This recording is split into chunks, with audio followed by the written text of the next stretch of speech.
Elhamdülillahi Rabbil alemin. Esselatu vesselamu ala Resulillahi Muhammedin ve alihi ve sahbihi ecmain. Esselamu aleyküm ve rahmetullahi ve berekatuhu. Allah'ın rahmeti bilen uzaklanmayı, ulu zor beylemimiz başlanıp gitti.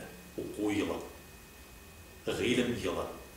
Çünkü Allah subhanahu wa ta'ala Kur'an-ı Kerim'de hel yestevillezine ya'lemûne vellezine la ya'lemûn diye. Bilimli kişi bilen bilimsiz kişini çağrıştırıp bulur mu? İnneme yahşallahu min ibadihil ulema.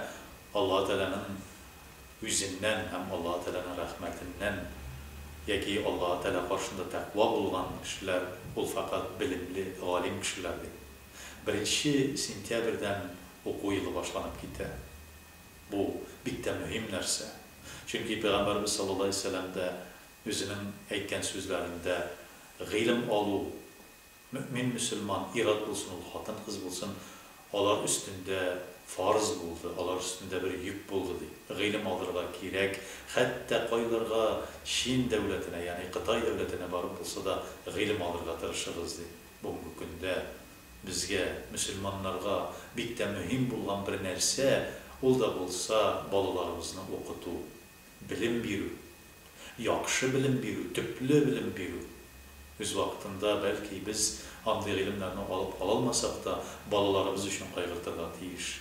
Müslümanlar bilim bu işe aldığında bulurga tiyişler. Edep bu işe aldığında bulurga tiyişler. Bugün bütün mümkünlükler var.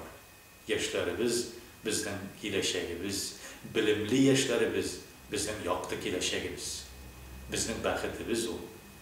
Allah subhanahu teala şu 1 sentyabrdan başlanıp gitken oku yılı bilen her birimizge de bereketin berip mübarek kılsaydı.